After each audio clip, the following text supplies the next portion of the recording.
Hello, Ollie. Still looking for trouble? Well, here's old man Trouble himself. Professor Potash, the man who invented the dry cell. He ought to be locked up in one. This is his daughter, Anemia. She powders her face with camphor to keep the moths out of her antimacassar. Now, the Potash family live in style. They've got a chef who minds his P's and Q's, and a chambermaid who minds her own business.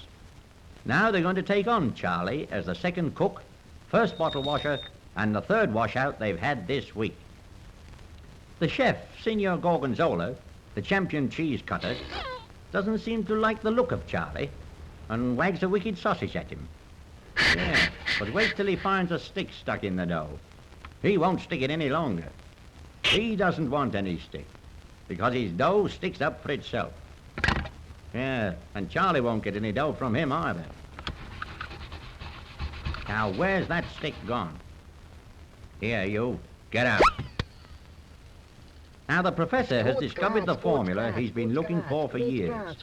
How to make a radio set out of a steak and kidney pudding. If the battery runs down, he just takes it round to the police station and gets it charged. Last time he took it round, it was charged with bigamy. Now it looks as if it was charged with dynamite. Naturally, the NBG, or National Broadcasting Gang, is interested in it. And here's a meeting of the Board of Governors, called to discuss the Potash patent, combined wireless set, and spud cleaner. Sir Ferdinand Flowerpot, the chairman, wants the professor to join the NBG, but the professor prefers the TNT, tomatoes, nuts, and tripe. Flowerpot's going to bribe him with a couple of amps and an inside aerial, but nothing less than a machine gun will tempt Potash to part with his patent. In the meantime, Charles has been put to the test and has won the Ashes. He thinks so much of the chef's cook that he's put all his pies in the can, and the chef will call him a pie can in consequence. Charlie's been promised 5 bob a week and his food thrown in, but he thinks the food ought to be thrown out. And he's quite right, too. Aha, he's dropped the doings. He's made her look like Greta garbage. Now where's he going to throw it? Over the garden wall? Or what do you think? No. All over the boss of the NBG. He's got fat stock prices all over his frontispiece. Back in the kitchen, Charlie's in trouble again. He's always in trouble. Soon he'll be in the family vault. A kick in the pants and the pantry at the same time. According to the weather forecast, the outlook is extremely unsettled. I'll say it is, and it's wet and windy as well. Sloppy Sarah, the skivvy, is feeling the effect of the deep depression that has spread over the kitchen since Charlie's arrival. Now he's going to join in. Well, they'll feel better when they've got all that water out of their systems. Enter Flowerpot. He's a very big pot, too. Completely pots. He wants the chef to cut the cheese in the children's hour. Yeah, the poor old chef, he's always in a stew. He's either simmering with rage or boiling over with bad temper. If his pasty was only half as crusty as he is, it'd be worth eating. Yeah, now there's more trouble. And still the fight goes on. Yep, and now Flowerpot's going to get something now. That's right, an SOS. A slap on the snitch. He'd better try another station. I'm afraid Charlie won't linger in the larder much longer. He can never keep a job for more than 10 minutes. Just because he helped a maiden in distress, the chef's going to cook his goose for him. I must get out of this place. Where's the professor? Oh, I am annoyed. Yeah, folks, I'm afraid the fat will soon be in the fire. Charlie's going to get the stuffing knocked out of him. Yeah, the chef's going to take a cut off Charlie's joint and then come back for the 2 veggies. In the professor's private office, things aren't too peaceful either. Flowerpot's counting up the jam jars, but Potash won't sell his patent for any Flowerpot, even if he is the biggest noise for the NBG. Quite right, Professor. Throw him out. He's a bad egg. Yeah, let him be relayed. Exit Flowerpot showing great indignation and a portable set of suspenders. You'll hear from my solicitors, that's what you'll do. Scram. Well, well. Charlie's lost his job, but he's clicked for a cigar. A real Flordy dustbin. It's just as well we haven't got smelly vision, folks. Here's his hotel, the Dorchester. It's very popular with film stars, especially the beardies. Yeah, and a lot of big bugs live here, and some little ones as well. This is the millionaire's suite, but it's none too sweet, you can bet your life. And here's a regular visitor, Lord Loverduck. He's dead, but he won't lie down. So he's got to drink all day to keep his kidney floating. He sleeps sitting up, because if he laid down, he'd spill some of his supper. Now leave him alone, Charlie. He's only one of the ruins Cromwell knocked about a bit. Go on, have a lie down. It'll do you good, Charles. Good night. Ha, ha, ha. Public enemy number 1 is abroad again. The police are after him, but they're too busy pinching motorists to catch him. No, it's no use, Al. You won't get a date with the NBG. They've got all the crooners they want. He's going to give you an audition, is he? What? He wants you to pinch the potash patent. The dirty old broadcaster. Hello, another stab at the seat of justice. The gangster's going to get that patent, but all the cops are on the run.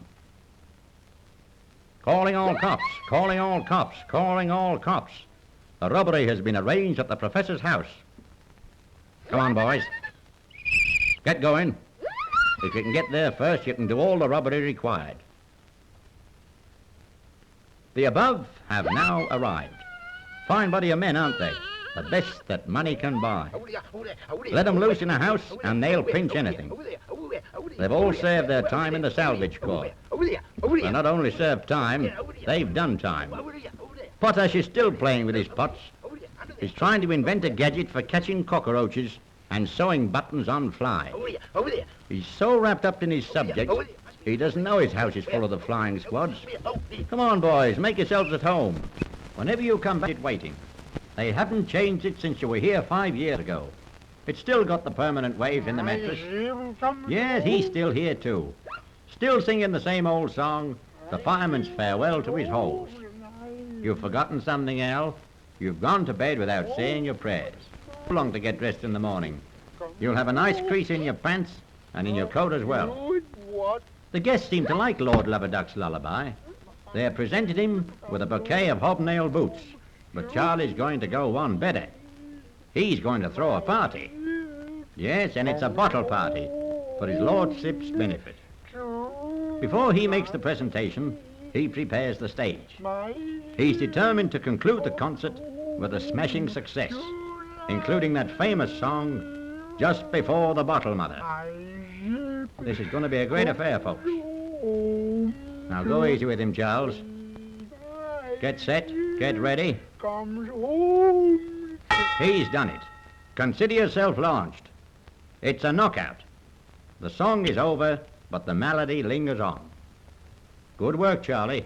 Very good work, and good night. Sleep tight and wake up sober. Not this side, please. You know who this is, don't you, folks? It's Sam, the dirty old man. Look at his hat. It's got a sliding roof. He's been going round all the hotel dustbins collecting souvenirs. He ought to get a few choice specimens here in this $1 million palace. No, don't wake his lordship. The last bottle he had went to his head. Look out, Sam. Charlie's sleeping with one eye open. He's seen you knock off that watch, so he's not going to take any risks. No, and you're not taking anything at all. That's right, Charlie.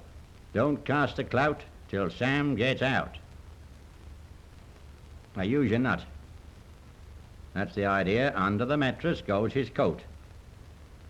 If he had a watch, he'd swallow it just to pass the time away. But as he hasn't got one, he's put his one and only dollar in his mouth. It ought to be safe there. Yeah, unless he sleeps with his mouth open. Good night, Charles. Sleep well. Now Sam's going to count the spoils, unless someone wakes up and spoils the count. Careful now, Charlie. He's going to look into your resources. He wants to take down your particulars. What time does this balloon go up? Sam doesn't know whether you're a camel or the hunchback of Notre Dame. Ha, ha, ha, ha. At last he's unveiled the monument. and he doesn't like the look of it a bit. If Sam wants to add to his collection of performing fleas, he's in the right spot. But so far, he's only collected fourpence halfpenny and threepenny bits, 2 second-hand toothpicks, and a ring. If it's worth a penny, it's worth twopence. Look out, Sam. Someone else has got his eye on you. Yes, and he's a bigger crook than you are, if possible. You can't hold a candle to him. He robs banks and gas meters and blind men. He's been on the run so long, he's worn the soles off his feet. Sam's got as many pockets as a taxi driver, and just about as much change. He wears 15 waistcoats. He ought to wear a straight jacket, but even that wouldn't make him go straight. That's a bad one. That's a good one. Well, Charlie's had his little nap, and now he thinks he's playing poker. He ought to be playing Slippery Sam. Come on, Charles, come on. Wake up, wake up, wake up. Your money's safe enough anyway. Uh-oh, no. No, you didn't leave it there. No, you put it in your mouth. What, you swallowed it? Hard luck, Charlie. They'll never get any change out of you now. Now look where Sam keeps his curios. In an old sock. He'll get another sock in a minute, the old roughneck. Charlie's got his eye on the boodle, and Sam's going to lose the lot. If he only knew what was going on behind his back, he'd pack up and make a bolt for the door. Charlie's turning himself upside down now, yes, and inside out. If he puts his boots on his hands, Sam won't know whether he's coming or going. Get the idea? Even if he tossed him up, he wouldn't know whether he'd come down heads or tails. Well, Sam, it's all right coming in here and swanking with all your money. Anyone would think you'd made it yourself. Well, as a matter of fact, you've collected as many dud coins as a cigarette machine. That's the idea, Charles. Go on, lick the platter clean. But don't swallow old soak, or you'll get ptomaine poisoning, that's what you'll get. Good boy, you've got it, and Sam's lost it. He's got his knife into you, I think, though. Look out, Charlie. Ah, he thinks he stabbed you to the heart. But he forgets that you've reversed gear. And now there's going to be a hot time in the old hospital. It's a gala night. Black eyes given away and cauliflower ears presented to all regular clients. That's right, Charles, hop it. Get right outside while you've got any inside left. Put an egg in your boots and beat it. Go on, scram. That's only a policeman. Step on it. Hello, Al's out only just in time. They've interrupted his beauty sleep, and he needed it badly. The fight's still on, and it's the best night they've had for years at the Dorchester. A good time's being had by all, and a thick ear's being had by most. Look out, Charlie. Hands up. Reach for the sky. He's got his gun right in your back axle. Be careful now. It'll go off. Well, well, well, well, well. Pal Al Baloney, the man who held up Waterloo Bridge. Now, what does he want you to do? Pinch the professor's spare parts? Go on, do it. It's as easy as cracking a coconut. You know every corner of his house, from the larder to the laboratory. Take a risk, go on. Yeah, don't forget the chloroform hammer. Now go on, right in there, that's the place. Now keep very quiet, Charlie, or you'll wake up the police force. They're all over the place. They've taken root on their beat. They're snoring so loud that their truncheons are trembling. Hello, one's awake. He used to be in the flying squad, but he fell out and tore his parachute. He got that hump on his back leaning against lampposts, or else searching for canteen medals. Look out, Al, you're spotted. And now you'll have the whole of the force after you. Yes, boys, here they come. Every man a credit to Scotland Yard and a disgrace to civil life. Go on upstairs, you bozo. Get into bed and make a noise like a toilet set. Go on in there, you big stiff, that's the idea. Well, if the professor hasn't got there first, he's taken his patent to bed with him to keep it warm. Anemia just loves having a few policemen about the house. She feels so safe with the cops spread all over the carpet. Yes, and she loves an inspector, as long as he doesn't inspect her too much. Well, they're still looking for old Al Baloney. Everywhere. Upstairs, downstairs, and in my lady's absence. Well, well, hasn't Charlie found that formula yet? Well, he won't find anything chasing himself around the room like that. He'll catch himself coming back if he doesn't look out. The whole thing's gone off with a bang, and the cops have got to rise.